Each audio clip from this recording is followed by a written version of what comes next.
Okay, so it looks like we got everything figured out. So, okay. So, as a little intro to our team, our team started officially, I would say, in January of this year. So we've been going strong for now coming up on 7 months. So it's a very fresh team, very new. But personally, for me, this team has been going on for much longer. I've initially started this whole project, I would personally, July of last year. So almost a year to date is when I officially tried starting off this program. Majority of the people on the team joined, and majority of the team have actually started contributing starting in January of this year. So yeah, once again, very fresh team, but we have very big goals in what we're aiming to do. So what we're trying to develop is a cube satellite program here at CSU. If you ever heard of a CubeSat, we'll explain it in a couple slides. But CubeSat programs are a large program across the entire United States and the entire world to provide educational opportunities to undergraduates and researchers for developing space systems.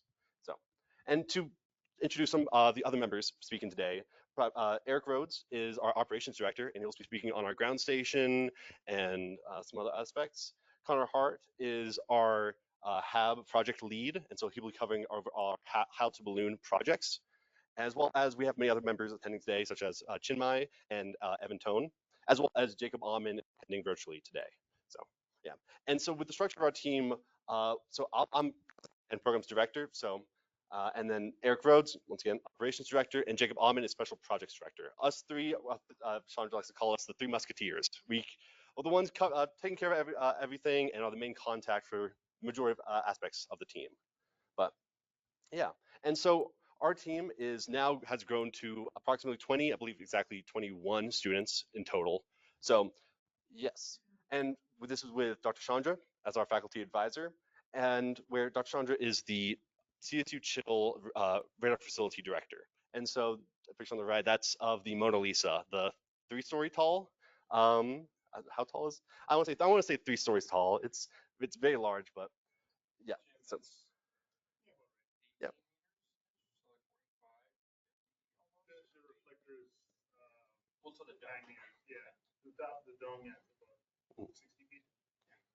And one aspect of our team that really separates us from the other CubeSat teams worldwide is that we are driven by and led by undergraduate students.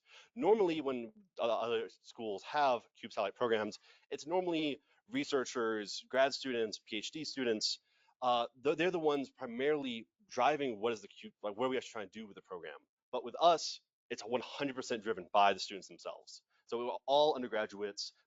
Most of us are juniors going to our senior year, but we have students spanning all of the grades. And so additionally, we're a very interdisciplinary team. This is one aspect that we try to strive towards to make sure that this project is actually successful.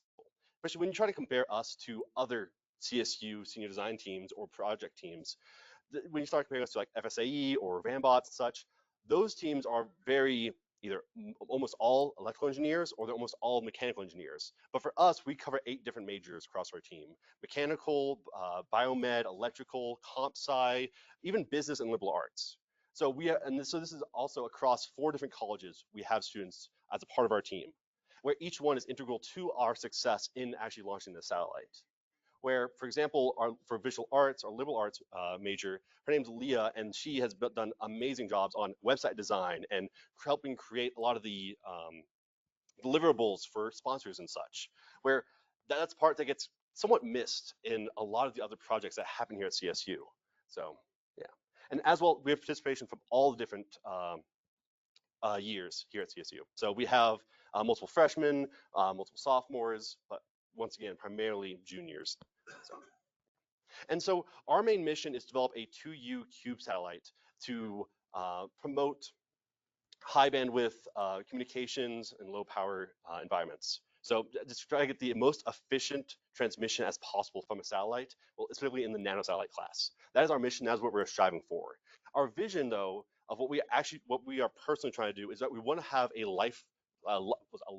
long-term program here, program at CSU, where another differentiator between us and other projects that occur here is a CubeSat is by nature a much long-term project. It's going to be, we're estimating between 3, probably 4 years is the ideal time frame for this project. Where before then, we're not launching a satellite. That's the first time that we actually are delivering our project. Once again, comparing that to other CSU projects, FSAE build a car every single year. Rambots, we keep developing their Rambot every single year. For us, the design, engineering design phases are much longer for us. And through all of that, by the end of this project, we're expecting 100 to 200 students to at least touch this program in some fashion. So this is a large program that is being developed and started here that will carry on for many years to come. And it's involving many important people. So Dr. Chandra, or we have other advisors as well, helping us out in developing this. And so one of the methods that we are going about ensuring that throughout these 4 years that people are still able to join, get taught in many of the aspects of their team, and continue leading it is through the vertically integrated program here at CSU. If you are not aware, the CSU ECE department has what they call a vertically integrated program. And with this, there is a class, EC 202, where undergraduate students are able to either pick their own project to work on, or that they can then join a senior design team to start working on that beginning of their second year. So with this, we are looking to have a situation where it's people are going to be starting to work on this project during their sophomore year and continue working on it throughout their senior year. Especially going into this next year with this 3 to 4 year life cycle, many of the people that we're going to be recruiting this coming year and the year after, they're going to be the ones who actually might see this thing launch one day. So yes, and that's one of the main ways of where we're trying to really recruit people and get people on board. And additionally is we're as ECE, we're officially an ECE senior design team. Yet Jake, Eric, myself, Connor, and majority of a large part of our team is actually mechanical engineers. So I'm a mechanical engineer myself. So when people on our electrical engineering department, like Iggy, starts talking about entropy of all like communications, a lot of that somewhat goes over my head. I'm trying to keep up with it, but this also creates other challenges of this interdisciplinary team of how do you actually manage all these people and make sure everything's able to be communicated among them. But yeah, but in terms of the mech senior design, our mech students will still be working alongside our ECE students, but more so on the manufacturing of the satellite structure and such as the HAB thermal requirements and such. So, which we'll cover that later on. So, thank you, and I'll pass it off to Eric here. For everyone that was on the camera that couldn't see Connor and I when we got introduced, I'm Eric. So I'm going to talk a little bit about what's going on kind of in the industry that led us to actually picking a CubeSat of all things to actually go after when we wanted to do something with space. So as of last year, which there aren't any complete reports for this year yet, of course, nearly 97% of all satellites that are going up into orbit each year are in the small satellite or lower class. That's objectively, small satellite isn't that small. It's about 1,200 kilograms. So that it does include the majority of the Starlink and OneWeb constellations. But as we've seen, and I'm sure many of you and some of the work that you've done, the movement towards commercial off-the-shelf solutions and miniaturization in some areas where they haven't seen it before. So even with CSU Chill and the work they're doing with weather radars, you're seeing a lot of movement towards solid state solutions for higher frequencies as we start getting components to actually do that. And a lot of that is to get the same kind of functionality in a smaller form factor, get it turned around faster, potentially have it a little more serviceable, because when you have a component that's $100,000+ that takes 6 months and you ship it off to a different country to get repaired, you're down that whole time unless you buy another one and you can swap between the two of them. So we're seeing that kind of transition across the entire space industry of having something that's quick, dirty, and I guess iterable on the ground. So whenever they launch the next one up to replace, they're not spending an entire NASA budget on a satellite that's just for one of 1,000 satellites in a constellation. So I don't know, a little bit on the bottom right here, that's more specifically on the growth of nanosatellites over time within the small satellite kind of ecosystem, where there was about 3,000 satellites, small satellites launched in the last 2 years. with around 300 to 400 of those over the last 2 years, each year being nanosatellites, which are under 10 kilograms instead of just under that 1,200 kilogram cap. So why CubeSat specifically in small sats? Standardization, that's the big one. I could ramble probably for another hour about like interchangeable parts or like the assembly line, stuff like that. But the biggest thing with space is almost everything's bespoke. Massive budgets, massive teams, legacy contractors with government agencies making things that no one else can touch. So having a standard, which I don't know if one of you two want to go over it a little bit later, but it's a 10 by 10 centimeter cube that's called a unit that is a standard size and has a couple standardized connectors with deployers and launch vehicles to take advantage of some ride share capabilities and so forth. But having that standard from anywhere of one unit cube up to 27 gives a lot of room in kind of the commercial off-the-shelf miniaturized playing field that we have nowadays, where some former very large hyperspectral imaging, communication, synthetic aperture radar payloads can all fit in this smaller form factor, not have their own entire multi-million-dollar launch vehicle take it up into its own orbit, where you can tag along on a sun synchronous, which is just going over the poles, and it kind of perturbates with the sun. So you've got essentially constant solar contact, so you can take advantage of the smaller form factors and power stuff. And there's just massive cost reductions with that all around. When you have a standard that people start adopting over time, researchers, small businesses, startups are encouraged to make solutions for that standard because they know who their customer is. So we're seeing that across the board for communications components. So we'll get to it a little later when we're talking about some specification research and budgets for like Lincoln Power. But there's already some decently sophisticated radio components all the way up through X, KU, and KA on the order of 10 centimeters across for the bands. But having such a small system that can be iterable, that doesn't cost tens of millions of dollars to develop. So how will you make the decision on what level of abstraction the team members are going to work on? So you could, since you have an ecosystem, you could buy most of this and plug and play it. How are you going to make that decision? So we, through some of the kind of mission brainstorming that we did previously, we came up with that live stream from orbit decision, just as a demonstrator for what we can do so we can scope up the team in the future. Prove that we can get something in orbit with a team, with undergraduates, and have it survive, and then continue iterating on that in the future. The biggest challenge we identified with something like that is the data rate. There's a reason why the ISS doesn't do it well, even though they have all that infrastructure on there with all the access to ground stations they do.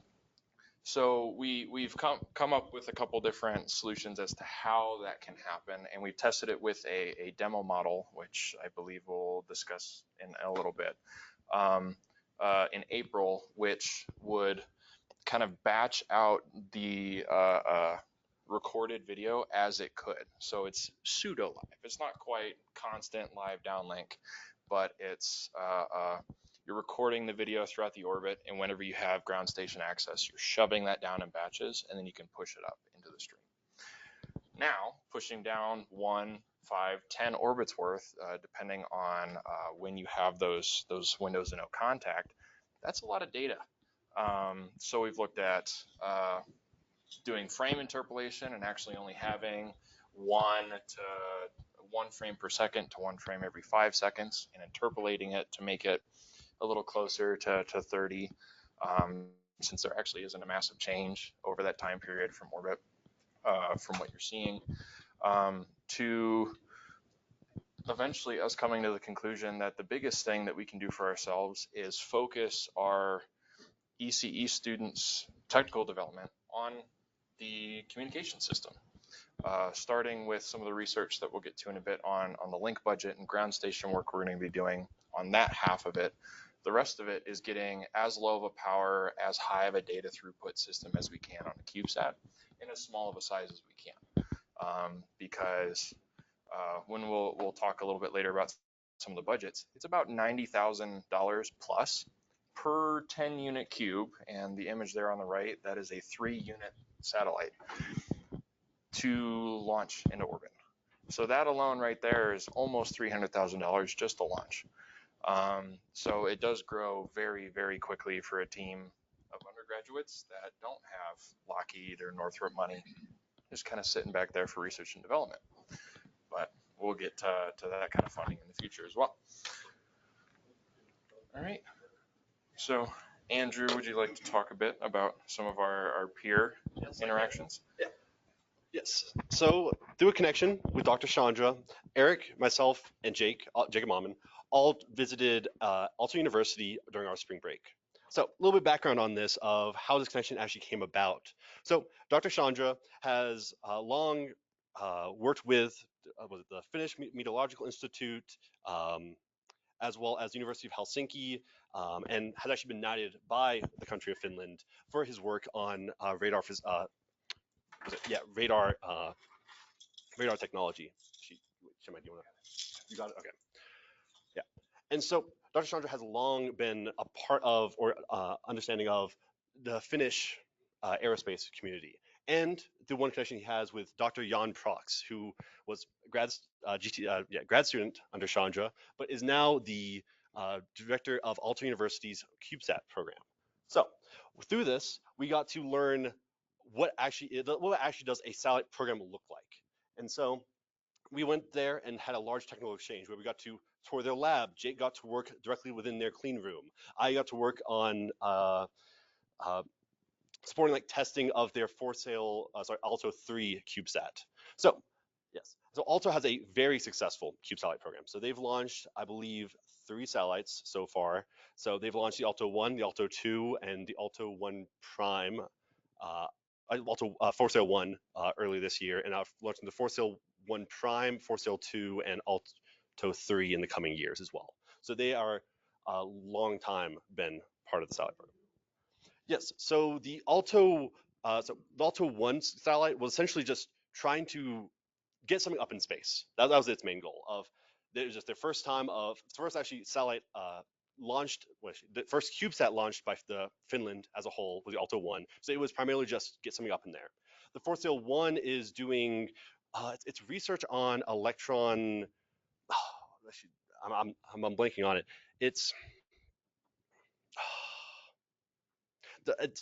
I'm forgetting the exact mission, but is to study electron radiation within the. I'm forgetting the name of the belt.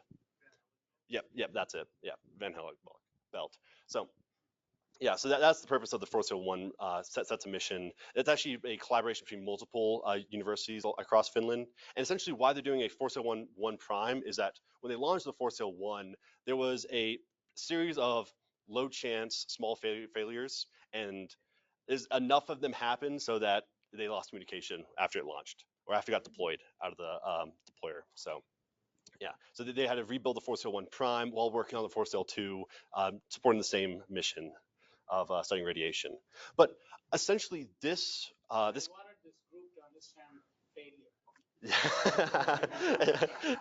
Yeah, yes, we heard lots of horror stories of how not to run a satellite program, where the Alto 1 satellite, it went 2-3 times over budget. It went on for 8 years total.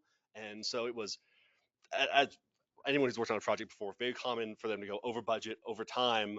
And so getting to then ask all the questions of what did you learn through those experiences? What would you avoid? What would you try to improve on going forward? And so that's what was our main takeaway of, yes, there was lots of technical skills that we wanted to develop all over there, but the main aspects was always the program and project management. So specifically, the lessons learned is, yeah, the big one is project management of you have to have deadlines. Where starting off as undergraduates, we had a vague idea of what we wanted to do. We wanted to develop this ecosystem, the aerospace ecosystem, wanted to develop a ground station, how to balloon, a CubeSat, and many other things. But then actually putting that on the paper of, okay, we have a deadline, we'll deliver the how to balloon 1 by X date, how to balloon 2, Y date, going on and on of it. At the start is we didn't have those set deadlines because once again, back in like January and February, we had a group of 5 of us, where if it's 5 people working together, you can have that amorphous idea of what you want to do. But once you start getting to the double digits, the 10, 20 students, you have to have that documentation as communication of every single step, every single idea, every single decision you make, it has to be documented. And that's something that's, in my opinion, overlooked by a lot of the undergraduate classes that we take. Of they don't actually explain to you the documentation and how do you share it and what actually needs to be documented. Where that is one of the first lessons that we learned of how do we actually create some of these documents to actually share these ideas. Because once again, with a 4-year program like ours or 4-year project, there's going to be turnover. All this, as I said before, most of the students here are juniors going to the senior year. We won't be here when this thing launches. So how can we pass off all this information that we're going to be learning, that we're going to be developing to these future students? And that's a large problem that many other CubeSat programs have that we've heard through Alto, where specifically talking about Alto again, is their Alto 3 satellite is they're trying to have it as an undergraduate-led satellite. It's now going on year 9 and had to be restarted 3 years ago due to COVID, where they almost had to, it's been in development for 9 years. They had to scrap it after 6 years and restart it again. So it's trying our best to avoid a situation like that through all of this. And lastly, the large lesson learned was the prototyping philosophy of create as many models, as many demos as possible. Actually, can I see that real quick, Shemai? Yeah. So as Eric mentioned earlier, that this was one of the demo sets that we were trying to develop. So we had, because many of our students were mechanical engineers, we spent a couple weeks down in the EMEC machining out our own structure of a CubeSat.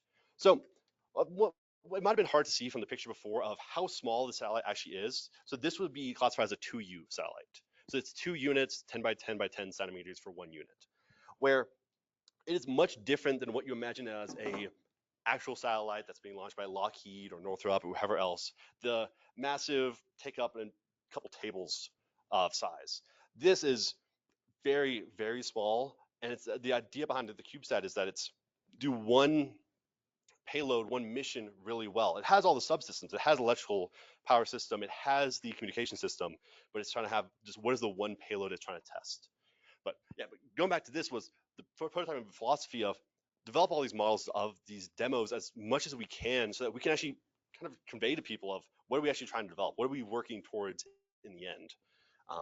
And yeah, and as well, there were many areas of improvement that we saw from the Alto program of these were the big ones that when we heard, these are the horror stories, I guess you could say, that we heard about, of particularly of scope creep. So as I said before, the Alto 1 satellite went 2 to 3 times over budget, lasted 7 years, I think I said.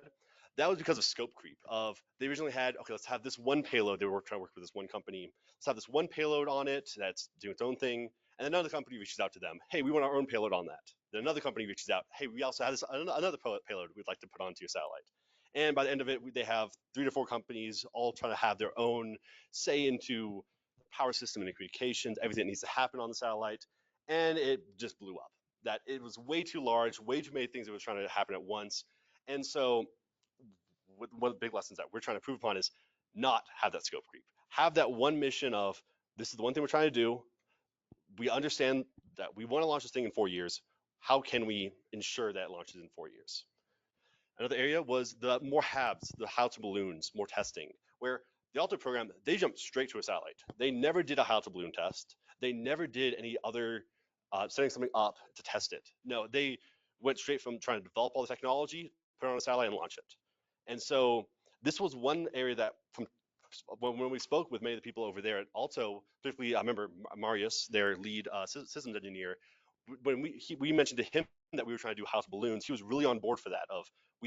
There has to be easier ways to test out all these subsystems. So Connor will speak on it in a little bit, but each how to balloon launch that we do, we are looking to add on a subsystem. So it might be this next satellite, next how to balloon is put on a communications payload, then put on an electrical power payload, and continue developing each of these subsystems until we have an entire CubeSat that we can put on a how to balloon and launch. And as well as the last area of improvement is have the wide range of projects. Where Alto, they're very narrow. They're just building the satellites. They have a small ground station there, but what that means is that either people are working on the satellite or they're just doing nothing, hands off. That does not really work for us. That we want people to be able to work on one aspect of the program, then jump over to another project if they are experiencing burnout from the first project or wanting put their hand on something else. So we have the actual cube satellite, we have how to balloons, we have ground stations, and we have much more demo models and whatever and whatnot. And so we have all these projects where people can work around and figure out what do they actually want to do with part of the aerospace program that we're trying to develop. So yeah, these were a lot of the big takeaways that we got from the Alto trip, where thanks to Dr. Chandra, we were actually able to learn and then implement these into our own strategy. So yeah, go ahead. All right. And real quick before I dive into what we're doing with next steps, how we're going forward, I'd really like to emphasize what Andrew was talking about with that high altitude balloon testing. I don't think he quite emphasized how much Marius really liked that we were doing that high altitude balloon testing. They have now had 2 satellites on orbit fail. Their first satellite, I believe, just ended up degrading. Some of the individual subsystems ended up degrading a little earlier than they anticipated. But most notably, a satellite they're looking to launch in Q4 this year, Forsail 1 Prime, which is part of the Forsail consortium, is their second attempt at Forsail 1, which had 3 relatively low, and they determined they were low probability errors, all happen at the same time, and they bricked the satellite. Completely lost communications, even for command and control, and it's floating around up there as a piece of space debris. Do you remember what the Forsail 1 mission was in more detail?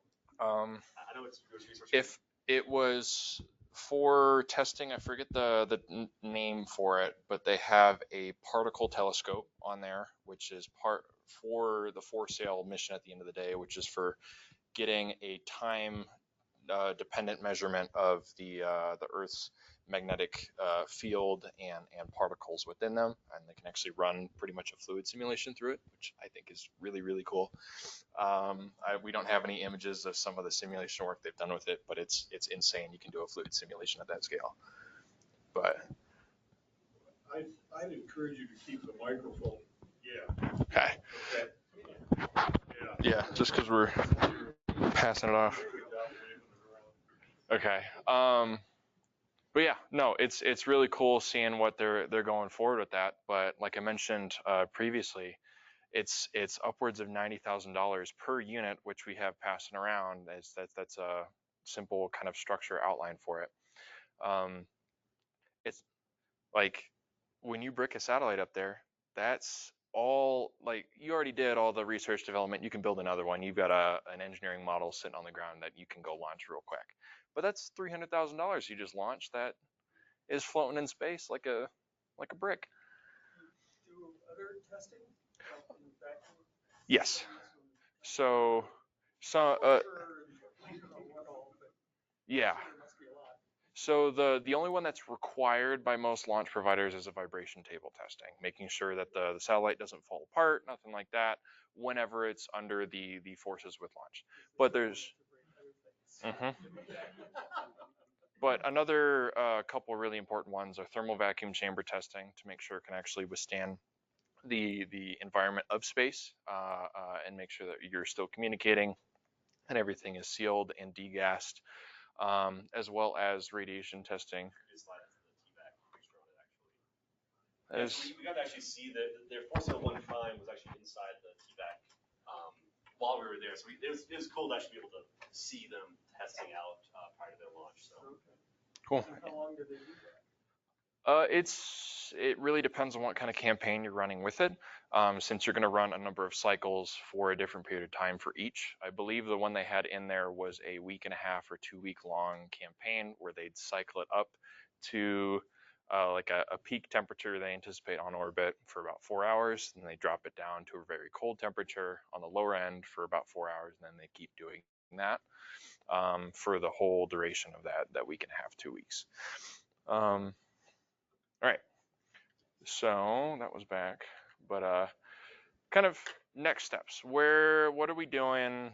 And like, given all of that, all the thinking that we've done, like what are we actually doing with our team members? So the biggest thing that we've really been able to start getting some hardware on, beyond the quick demo model we did in April, just for a software stack kind of thing, show some potential investors like something cool, I guess, is a house to do balloon, which Connor will get to a little more details on what we're doing with that first.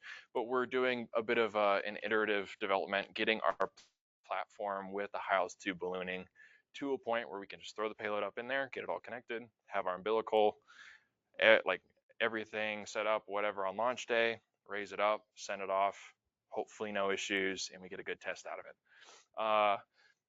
Another one that we're kicking off very soon, it's been a bit of a slow crawl with everything we've had, kind of splitting our team this summer, is we're working on a dual use antenna positioner for weather radar and SATCOM in conjunction with CSU Chill and our faculty advisor, Dr. Chandra. And also Jim George here, who's one of the senior engineers there. That's one where a lot of our mech seniors will be able to get pretty well involved in working on that as well. So is that typical for CubeSat users that you have your own ground station, or are there networks you can plug into to track and communicate with CubeSat? Yes, there's quite a few kind of open source or amateur networks out there. But when it came to the amount of data that we'd be pushing down, it was incompatible with it's something drops. I forget the name of it, but there's a amateur open source ground station network that we could just kind of pump down amateur radio data from our satellite. That's I mean, by nature, by using the amateur bands, it can't be encrypted, and it can't be used for any kind of economic benefit, anything like that. So it's just out there for everyone, just like some of the GOES channels that some amateur radio enthusiasts like to pull down some of the images from. There's also like the Amazon like ground station network, but that's also quite expensive. You pay by the minute on that link. Things will track your satellite then? But you get it all scheduled, and you're paying by the minute for each individual capture that you have for the satellites, and that adds up very quickly for anywhere of a 1 to 2 year mission when you have an experimental FCC license. So we can, I guess, with the motivation of getting something developed on the weather radar positioner side of things, we were able to kind of tie that into a dual use application to make sure that it's spec'd for the repointing and reduce the keyhole effect and such at zenith. So we can have something that we can use both for weather radar deployments, as well as having a SATCOM out here in Fort Collins, or an antenna out here. And then also we'll get to something a little bit later when we're talking about some of the link budget work that we've done already, about potentially working and having a quid pro quo with Alta University between both of our ground stations for both of our universities' satellite downlinks. Another thing that we don't have a whole lot of detail in here right now, since a lot of it is in the works, but the kind of custom payload approach, something that we've been advised on a lot and we've seen work very, very well so far, is find the parts that we know and can do, lock in on those very hard, and use, I don't know if any of you have heard it before, but the rock soup model. We have something that we know and we say is going to be very tasty, and we have this one piece. We have a little bit of carrots in the soup. And then we go find the people that, oh, we need a little bit of meat in the soup, and that's a compute board or something like that for adaptive image compression or anything like that, or object recognition for a hyperspectral stack, stuff like that. Even getting the optical payload on there for the camera itself in space.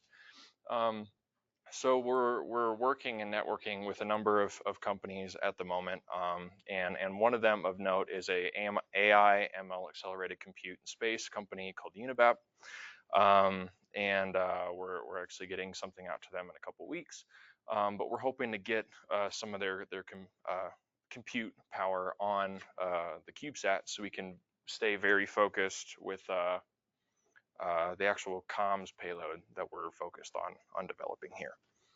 And last is the actual CubeSat as we get towards developing itself. So there's a lot of, I mean, along with the benefit of having the standardization of a CubeSat model, there's a lot of other universities and kind of peer programs like ours that have done this before that contribute to some level of open source modeling. There's even the INCOSE working group, system engineering working group, that made the CubeSat open reference model for kind of working on the systems engineering side of things. But taking work from organizations like ORSAT and LibreCube, we can use that as a foundation instead of starting from scratch. And taking someone else's work, fully understanding it, and then iterating on that is a really great way, especially within our vertically integrated program, to get students involved in learning and up to speed a lot quicker than say, hey, here's 50 papers, go read all these. I hope you learned enough, and then go design a radio.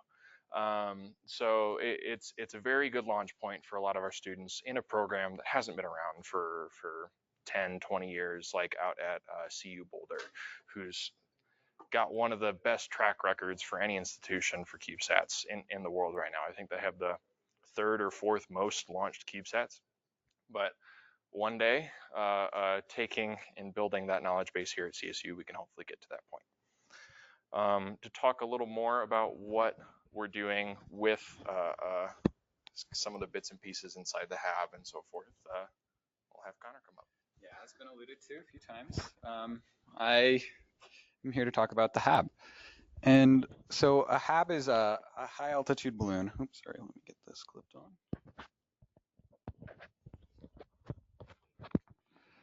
on. Yeah, so a high altitude balloon is, let me restart. We've been talking about this hab. Our team basically needed to get something started. We needed to sink our teeth into something and actually do something. And as has been alluded to, Alto really felt like they needed to do a lot more testing as far as actually verifying that their systems work in a comparable environment. And high altitude balloons are a great way to test low oxygen and high thermally stressing environments, as well as to test communication systems and just all of the hardware that we need to verify before we actually build a satellite. And so our high altitude balloon mission, we've actually already launched this mission, was designed to go up to 100,000 feet and involved making sure that we could actually withstand those temperatures, we could maintain power across the flight time, and then we could actually locate this balloon with all the features, or with all the data recorded that we wanted to. And so our mission was essentially designed to just get something out there. And we designed our first HAB mission with a video camera, tracking GPSs, and compass sensors, as well as pressure and temperature, just to verify that there's no oxygen up there. But in that, we required a lot of modeling. Specifically, this mission ascent profile was actually done through an inertial, sorry, the second word. Those two charts in the middle are from one of the earlier implementations of a inertial balloon predictor that we're working on the side to build off of what Sonda Hub and I believe the University of Wyoming have already gotten out there, due to the massive errors that you find in those, especially when it comes to wind data. So these are the ones that don't include any of that high resolution rapid refresh satellite wind data. That's still in the process, and hopefully we'll get that somewhere in the future and actually have that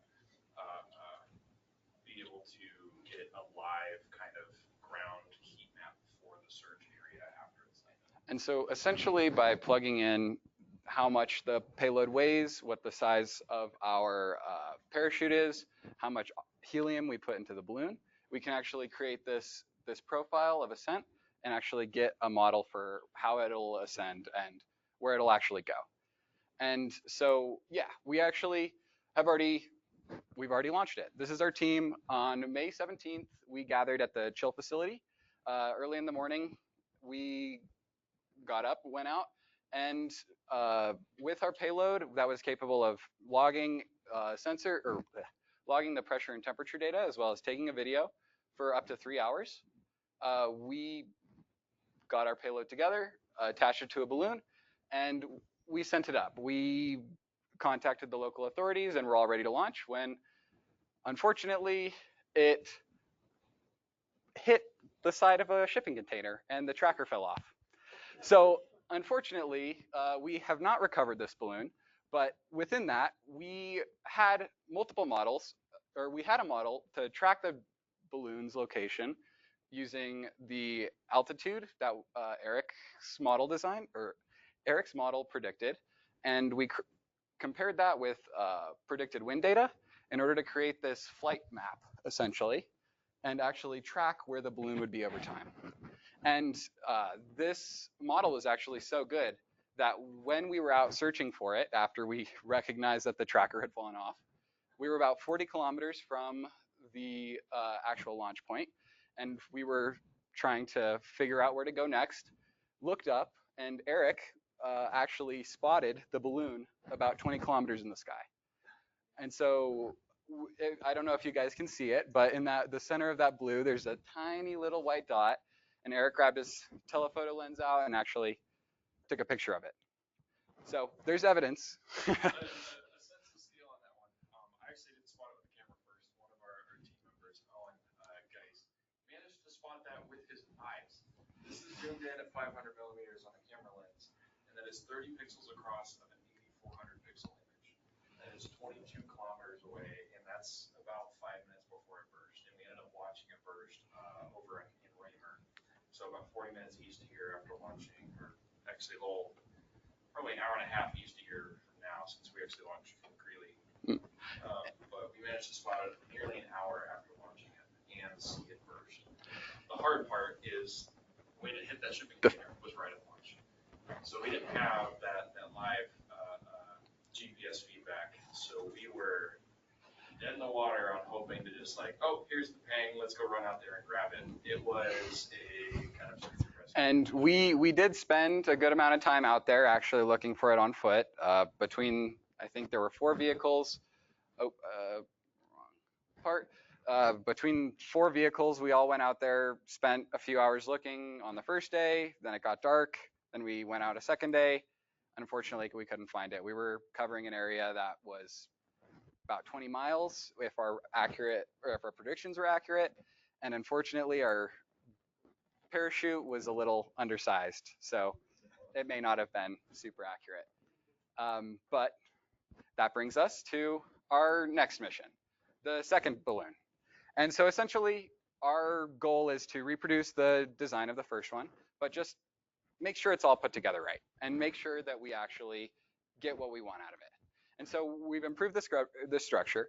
We're adding a radio transmitter so that we have 2 different ways of getting GPS location from the satellite.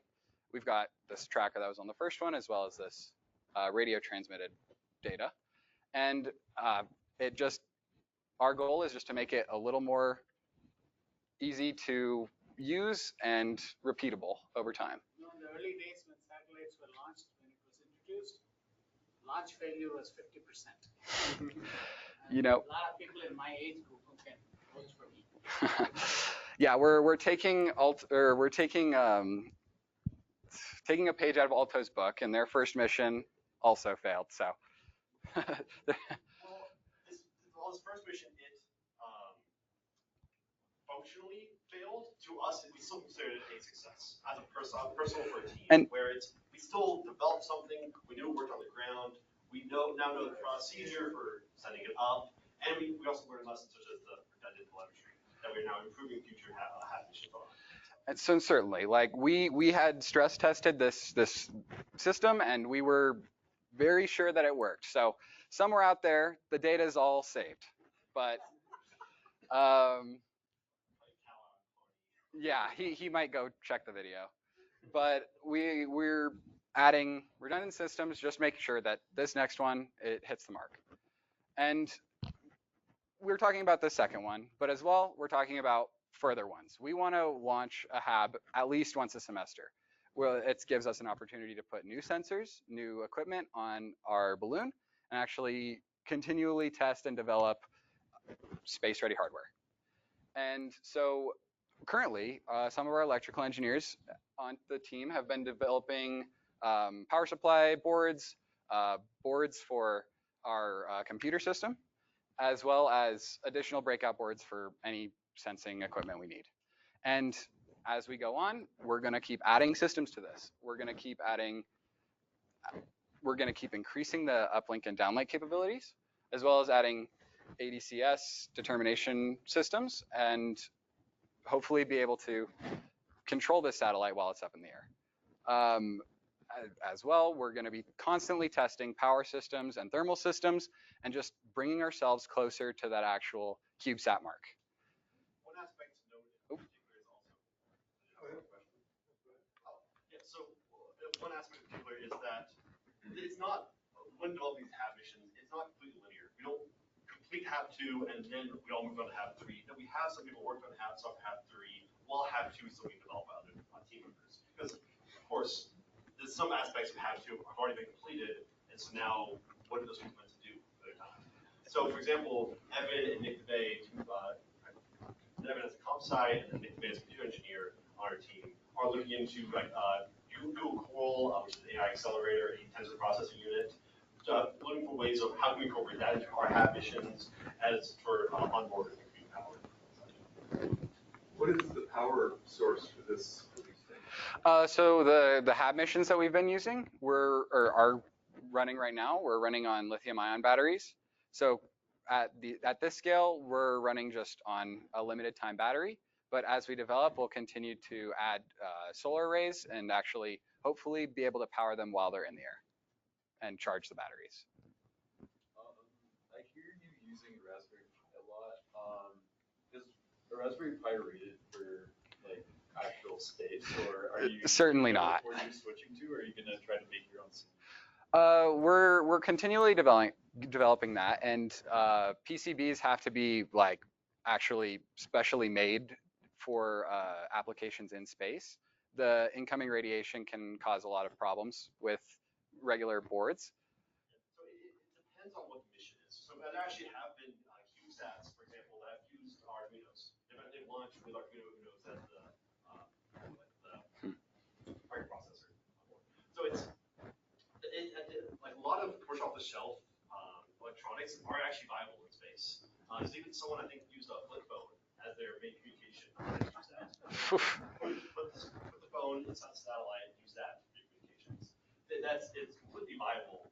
But it depends on the mission. For example, like we're talking about the one mission of going to this radiation, that needs to be bad hardened hardware and such. But for missions like this, but we will need to, like Andrew was mentioning earlier, we're going to have some specific hardware as far as having machine learning tools on the satellite, and so it'll require a decent amount of computing power that a Pi probably wouldn't be specially designed for.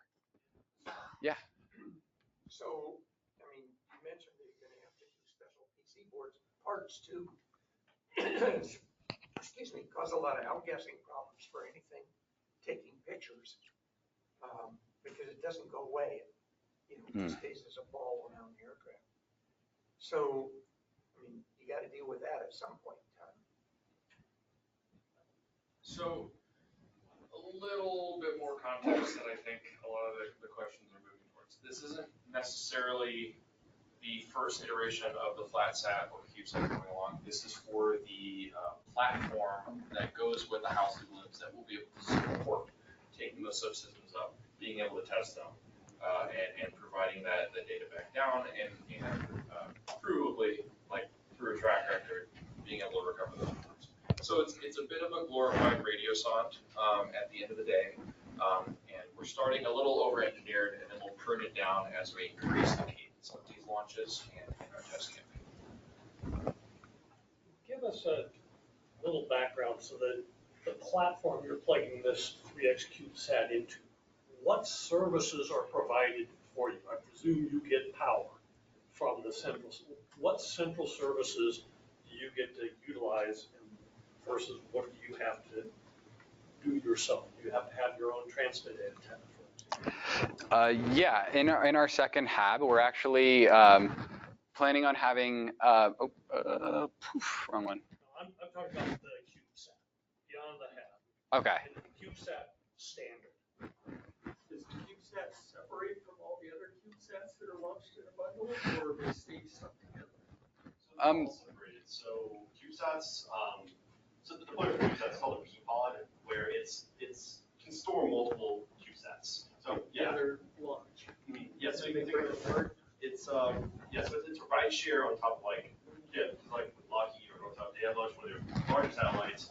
You can just have the P-pod, a little bit of extra space on the rocket, plug it in, and so that way it hits a certain altitude, then it releases the CubeSat. So your CubeSat is floating separate by itself, which I think helps answer your questions. Yes. Okay, so there are no central services. No, Got other it. than the ride out. other than the ride. Even then, Exactly. all it amounts to is essentially a signal that gets sent to us and sent to the satellite, which is saying, you're deployed. Go be a brick, go work, whatever.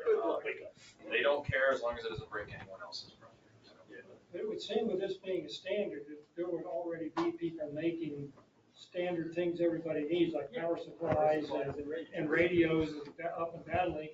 You'd really just have to focus on your own instruments. Essentially.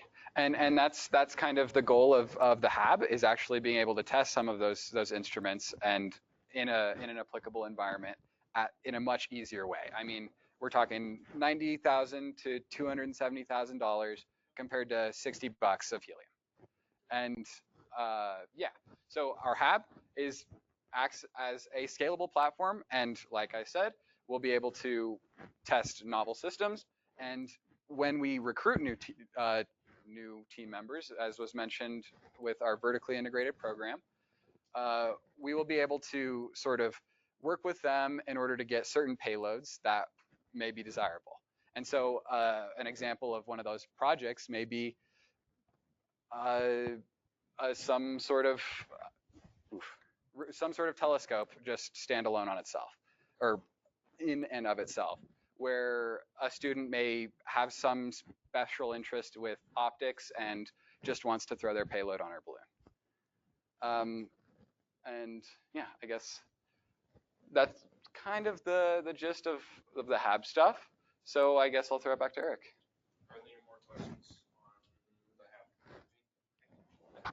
Yeah. Is there, just like there's a CubeSat standardized platform for CubeSats, is there something similar for high altitude ballooning at all? The balloons.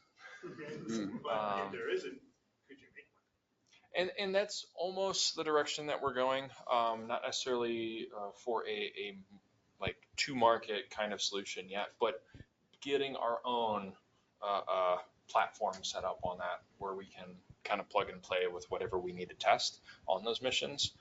And then we can, I think, explore that afterwards, after we've proven that way out.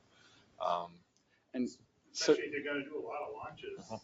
yeah, having a standardized IO, or having certain ways we can regularly ensure that a system can just plug into our hab, we can send it up and it'll work, as well as at least they can verify. then it can be it'll be an ongoing development, and we'll make sure that, yeah, we can develop that. All right. So moving forward to the kind of second tab on that overview slide I had earlier, is the dual use antenna positioner and ground station that we're going to be working on here for CSU and through Chill. So right now we are very early in some of those stages, obviously managing some of our team's kind of resources over the summer between getting the HAB platform set up and ready for this fall, but then also a lot of the outreach work to Unibap and the other companies that we mentioned earlier. So a lot of it's been kind of a literature and trade study review of what's currently out there, some of the work CSU Chill has done previously on similar systems and pedestals with companies like Rotating Precision Mechanisms and yeah. What is CSU Chill? So it stands for, the Chill part is a Chicago, Illinois radar, if I'm not mistaken, and that's attached to the specific large Mona Lisa.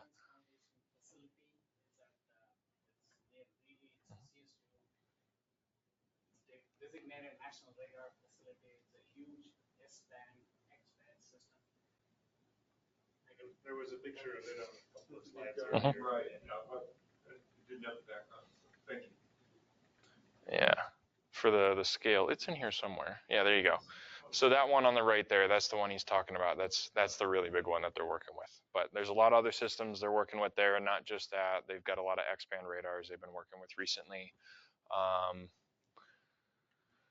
But yeah, so the next steps that our team's going to be working on here, as we kind of step out later into the summer and into the fall, getting some of our senior mechanical engineering undergrads working on this, is getting some of the first preliminary design review work, getting stuff spec'd out, figuring out kind of what we're working with when it comes to the servos, the control, what we can do to minimize the backlash, so we can keep those pointing errors down, what kind of software, servo controllers, anything that we're going to be using with that, taking everything from the trade study and reviews that we're doing now, and being able to kind of hit the ground running, getting a prototype hopefully by the end of this next school year.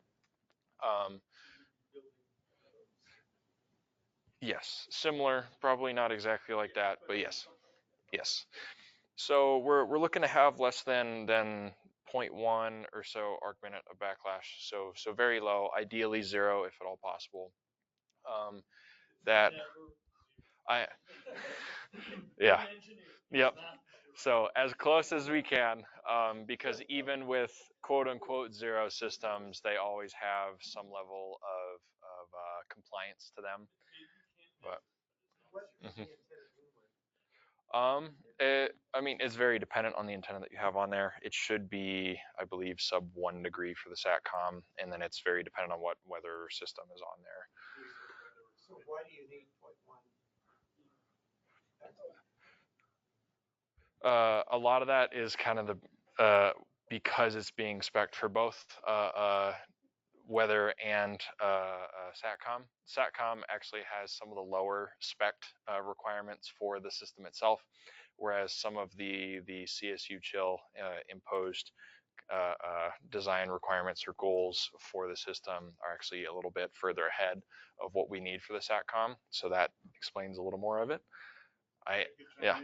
One of the needs for higher stiffness positioner is you're doing motion compensation.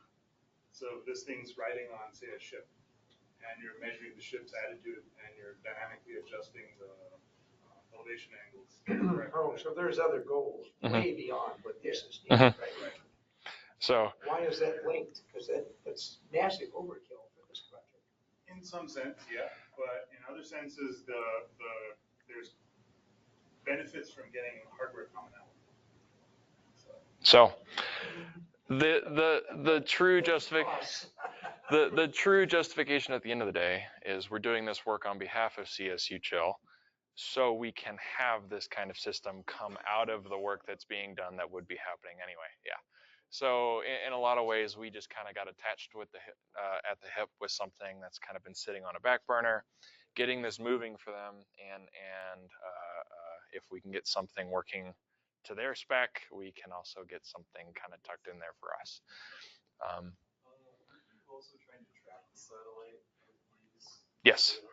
So there's a couple different approaches to doing that. There's auto tracking and just kind of simulating and then performing a capture each time, and then correcting for kind of your error for the power distribution that you're seeing from the satellite. So auto tracking kind of has the software do that automatically based off of where that is. So there's a bit of jitter that is intentionally introduced in the tracking of the satellite, which comes from your two-line element series. So it's your Keplerian elements which define the orbit that the satellite's on. Given that, you can predict where it's going to come, what time, and so forth.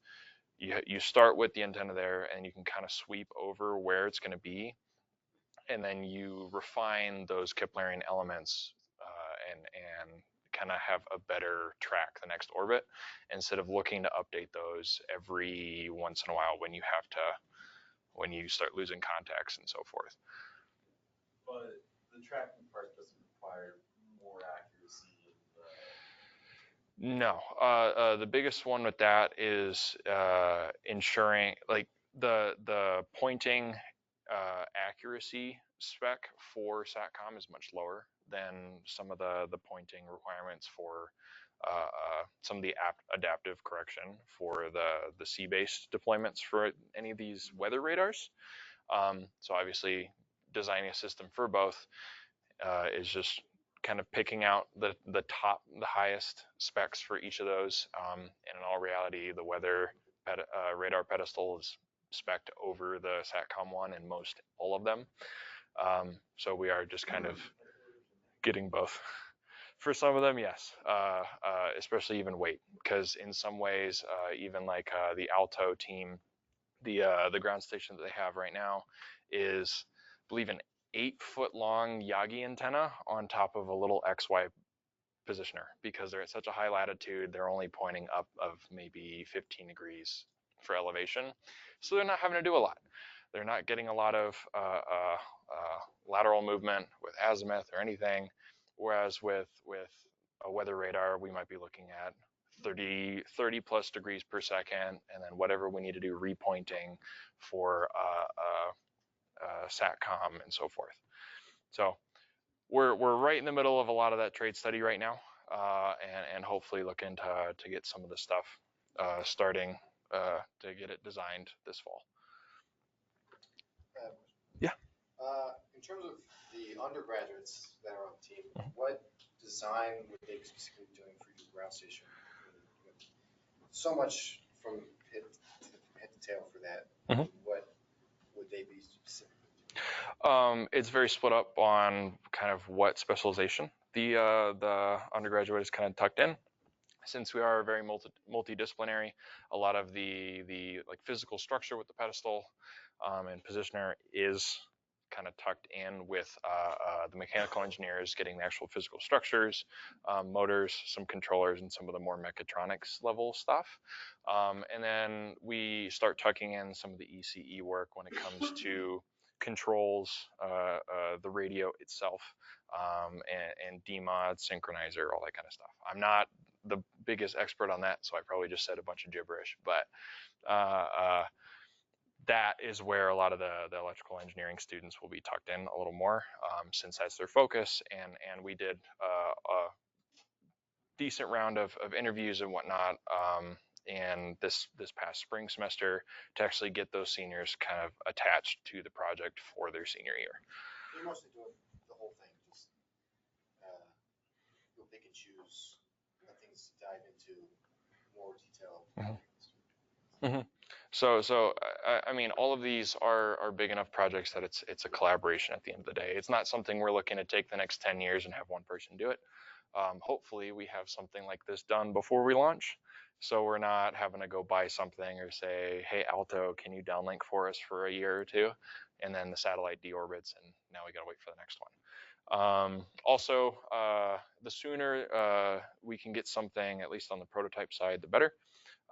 When Alto gets their satellite up, hopefully Q4, we can start testing our system with their satellite. Right, and then just some really early link budget estimates. I won't dig through all the numbers at the moment, but we've been doing a little bit of work on the side of what's commercially available already on the CubeSat side for components, as well as some similar systems for ground stations, for what kind of highest end we can potentially push towards when it comes to bit rate or airspeed with the link budget. Ideally, we're probably shooting somewhere closer to about 50 megabits per second on this first CubeSat as we're going towards, but obviously the higher we can push that, the better, and we're going to be testing the hell out of it when it gets up there. Are there any particular questions on this one? Because answer his question a little bit more firmly. There's some ulterior motive behind this type of design is because today the main ground station for NASA is at Wallops Island, and every time there's a hurricane forecast, that place gets shut down. And because of regulatory things, it's getting more and more complicated. So for a long time, I've been thinking about investing in producing a robust ground station here in Colorado. So I wanted people to develop a lot of, this is the first time even he is hearing this. So I wanted to develop a lot of know-how and background on developing robust ground stations for this area. So that's where a lot of the thinking and requirement and investment and background is coming from. So it's just to develop the knowledge base. So. And those units have that kind of spec requirement? Sorry? They have the 0.1 minute arc control spec requirement? It's, okay, the equivalent of their hurricane is our high downslope winds. Yeah, It's to operate during those conditions. It's really coming from that, but right now it's just to develop the design knowledge. It's not spec for performance. It's for people to develop background, so that when we build the university, because we do have in our really site a lot of. I've been working on putting ground stations all the way from when I don't know if you have heard about TechSat 21, which is the first time KA band was brought out for commercial communication. So it's all like building a lot of background and knowledge base for people who start designing these things. so for what? Electrical people don't think about all this mechanical stuff. Mechanical people, since I have the book, one of the things you might have noticed is mechanical guys are good project managers. That's the reason they have been ruling the world. You notice that, and they can go all this hire these electrical people who are available for a fee. So, but that 0.1 arc minute backlash is in an effort to not say zero, because there isn't zero, because for what's currently out there, typically what's spec'd is anywhere between 6 and 10 arc minutes at the lowest, or 0, which is dual drive, and you have a bias between, and then there's a compliance value you get, which is like rad foot-pounds, where it's like how many degrees it turns for a given amount of torque. So there's no nice, clean way out there for anyone else to spec it, but this is the way to not say 0 outright and assume whatever approach. They yeah. But for what you'll see, at least what's publicly out there for most that say 0, it's a dual drive system that they have a bias in there, and they play around with where the error actually sits. So they hide it a little bit on the specs. But yeah, getting something that's competitive in that point is the direction we've been headed, and we got a little more context with that from Chandra. Were there any questions with this specifically? Yes. There's a question from our process, how much do you have to radiation harden the electronics? Oh, Not as much as you would actually think. Where, because we're going to be, most likely going to be low Earth orbit of our CubeSat mission, there's not that much radiation that we'll have to deal with. We'll still be, like, personally, I call it rad hardened hardware, but we technically probably could launch without any rad hardening and be okay, but it's due to the ensuring that everything actually works properly. There's going to be nothing. it's kind of a trade-off. Expected life of the For an experimental FCC license, probably 2 years. We can probably push to 5. It's really dependent on what final payload we have on there and what objectives we have, and then what approvals we get for spectrum use. Especially with it being a communication heavy payload. If we're somewhere in the Earth observation or Earth exploration satellite service, that's only about 375 megahertz of spectrum. And if we're consistently locking down over North America, 25 to 50 megahertz of that, that might not be so great for 5 years. So it might end up being 2. We don't know that yet. We haven't started the negotiations with the FCC yet. Another question online is, what kind of data storage devices do you use? I don't think we've spec'd that yet. That's still being worked on some of the early system iterations that we're going to be getting up on the HAB. But I know just some, for the HAB stuff, we have just an SD on there currently. Like nothing crazy, nothing that's been shielded or hardened or anything that's actually designed for space. I'm not an expert on that. Sadly, I don't think we have any of our electrical engineers kind of hiding somewhere that can run up here and go do that for us real quick. The biggest thing with, at least my understanding with space systems, is we need to avoid volatile memory as much as we can. And then it needs to be pre-allocated as much as we can, if at all. And some of the NASA kind of software guidelines include like, there is no if, ands, or buts. All the memory will be pre-allocated. Nothing will exceed those, nothing. So there is absolutely no possibility of having those types of errors, and you can constructively remove those in the development process. So we're currently developing some of those guidelines as we start getting to those points, but it's also very early, given our 6-month-old team, to, I think, say that confidently what we're doing yet. I know there were a couple. I think I saw you first. So the transmitter antennas, action antenna, you then have to have all the orbital controls to stabilize this Yes. satellite? So yeah, it can't just tumble the whole time. So that's actually one of the biggest stages immediately after deployment is detumbling. So we'll also have another radio on there that's probably just UHF or VHF. That's just for command and control. So we get our effectively a beep sat, and we get status updates of, okay, it detumbled, the solar panels deployed, whatever. And on board, we're going to have magnet torquers, which will, I think we have something in here for a little bit on the what ORSAT did for that system, as well as within the attitude determination control system, a suite of, I believe, at least 3 ORSAT used for gyroscopes.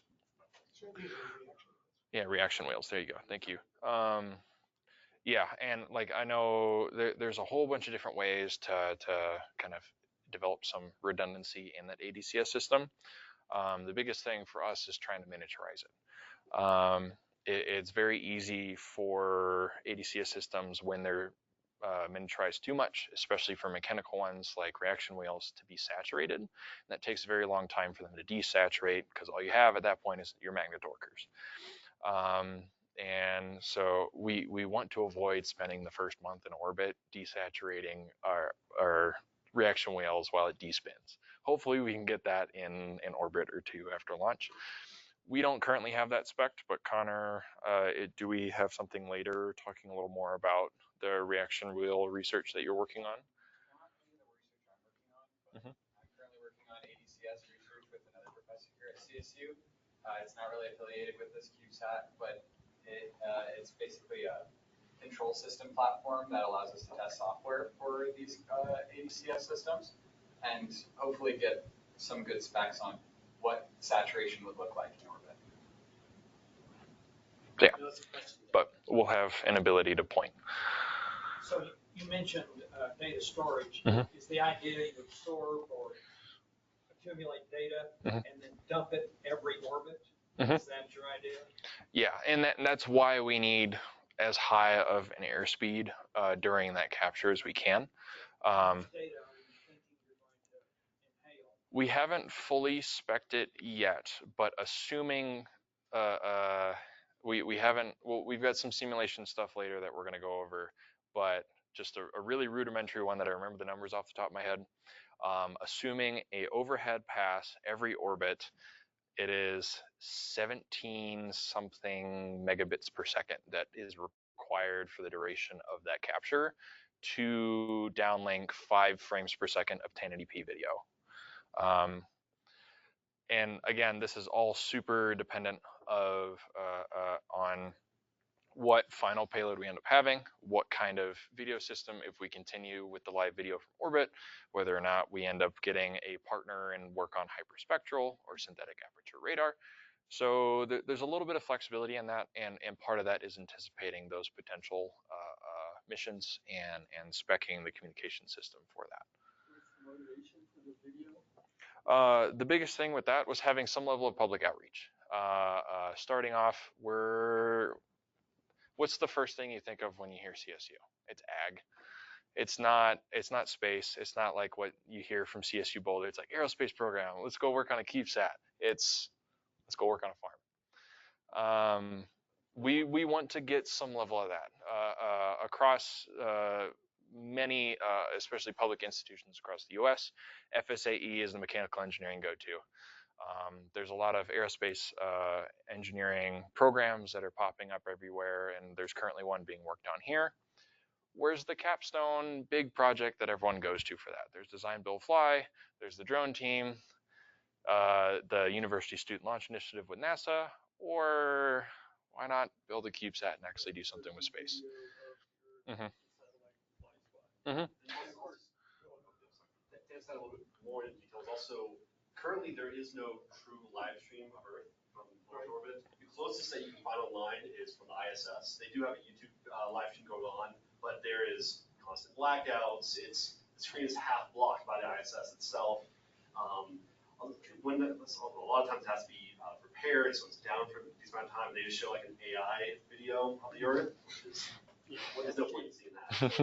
But when we were first trying to figure out what kind of payload would we want, we came across that. It's just that's the best we can have right now. I feel like there should be something better out there, so we're trying to. So a thought is more time lapse, because you could make your frame rate be arbitrarily slow and it'd still be interesting because things don't change that much while you're moving.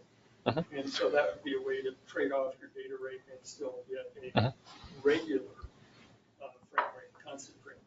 And that was the frame interpolation segment I was talking about earlier, where it's like maybe 1 frame every second, every 5 seconds, somewhere in there. The slow motion watching stuff, I mean, it's amazing. It's very relaxing. Okay. So I was going to ask, how many pixels did you say that? It was 1080p 30, but like the final output we're looking for. Okay, but it's basically 1080p. What's that resolution? It depends on what kind of optics we have. That could, but the sensor it comes out to 1920 by 1080.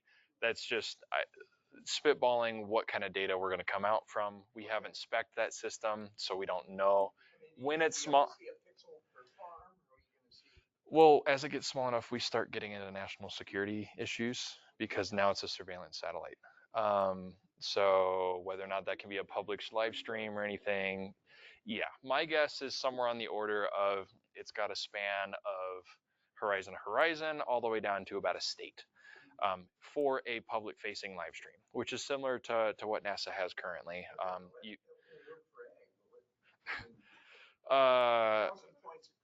For data, no. And if we were, if we were doing something closer to ag, it would be something a little more akin to what CIRA or atmospheric science is here at CSU works with, and it would probably be a hyperspectral stack. And now we would for sure have to work with NOAA and so forth. Yep, everything to make sure that we aren't doing anything fishy with it. The data is encrypted, and so. But it's not necessarily off the table. But that is stuff that we might have to. Yeah. Yeah. Like get CSU's first one out there. You don't get to where Boulder's at, where they got companies crawling to them saying, "Hey, I want to test this. Make a CubeSat for us." We want to get to that point where they're not the only alternative in the state of Colorado, because the only other one is the Air Force Academy, and that program consistently gets a lot of red tape. I was actually there for 2 years before I med boarded out, and the Falcon Sat program gets a lot of money, and then they build a satellite in 6 years, and then it's untouched for 10 years, and then they do it again. That's not a consistent program that students can get involved with. It gets forgotten a lot in industry because you're not going to hear about it or work with it unless you're a government contractor and have all that legacy and incumbent stuff set up. But then you get to CU Boulder, you can be Blue Canyon, like I want to go test a propulsion system on a CubeSat. Here's $100,000 and the system. Go make it, launch it in 3 years. Like that's a point that we can hopefully get to eventually. That's real nice. It keeps the program going long after we're gone, but we're not there yet. So getting something there first that we can scope up and do a lot more of the flashy stuff in the future is I think a strategy choice that we're leaning towards, and making sure we actually get something up there in the first place. All right. Okay. So I'm going to keep it pretty short through some of the simulation. Okay. So I'll keep it kind of short on some of the simulation heavy stuff, since Jacob Aumann, the one who we introduced briefly before, he's our special projects director, isn't here. He had to join remotely. He's on an internship at CAT out in Illinois this summer. But we've got a couple different potential orbit profiles depending on what launch provider that we work with. And they kind of come down to whether or not we end up getting brought up on a resupply mission to the ISS and get deployed off the Canadarm, or we get something more akin to a Falcon 9 rideshare and deploy to an SSO orbit. Since we haven't fully locked down whatever payload we're going to be working with at the very end of the day, since we're focusing on getting some of that partnership and collaboration with local businesses and so forth figured out on some of that front, we're kind of working with both and making sure that we can anticipate either of them. So that's got a little bit of some of the specs for what those orbits look like. It's nothing major. That's a little more akin to like the TLE data that our ground station would be working with to simulate. But we've got either something, I believe it was what, 45 degrees, 51 degrees, sorry, for the ISS. So at most, it would barely be accessible to Aalto's campus in Finland for a ground station by connection, or SSO, which is essentially polar. I think it's 98 degrees, yeah.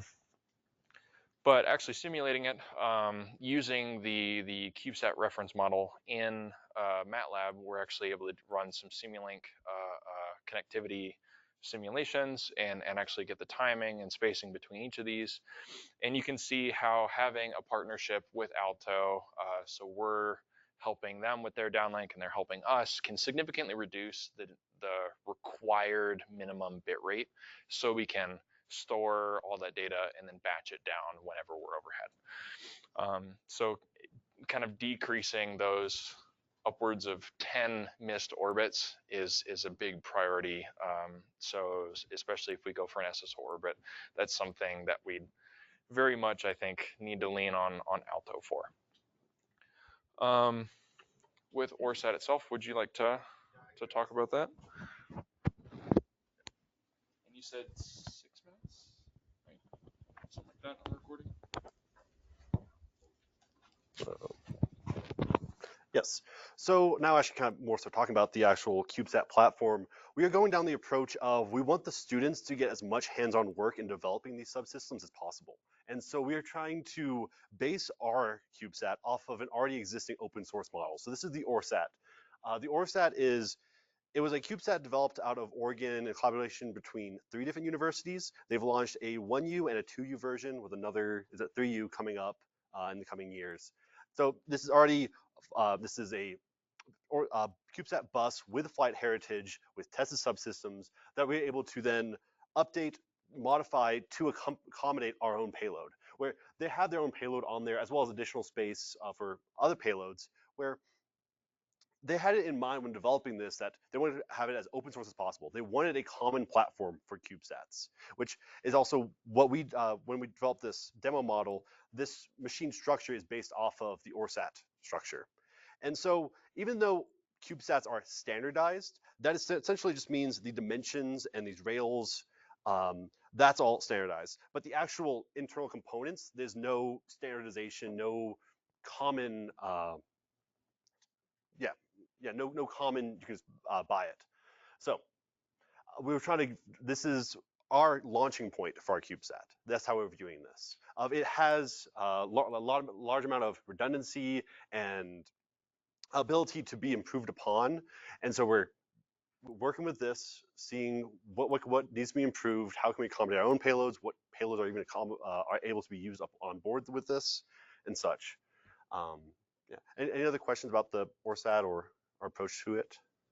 Yes. And so with this and all, we're trying to give back to the open source community in some way in developing it. So provide even more flight heritage and show that there are different payloads that can be used with this common bus and such. And so one of the steps going into next semester would be developing a flat sat. So a flat sat is print out all the PCBs and lay them out on the table. It allows for testing of software and developing of some of these subsystems. So actually, does the liquid power system actually work? It's instead of putting them inside the CubeSat or putting it on a house balloon, it's simply just laid out on a desk to test out a lot of the software and such. So going into next year, this is one of our main focuses as well, another one of the multiple projects going on that would allow us to continue developing and continue improving upon our, to achieve our mission. So, yeah. So, thank you all. Yeah. Thank you.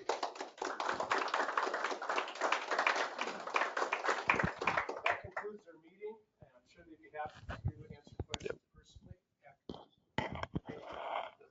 Thank you all. We'll be here, answer any questions, or if anyone is interested in hearing more about it.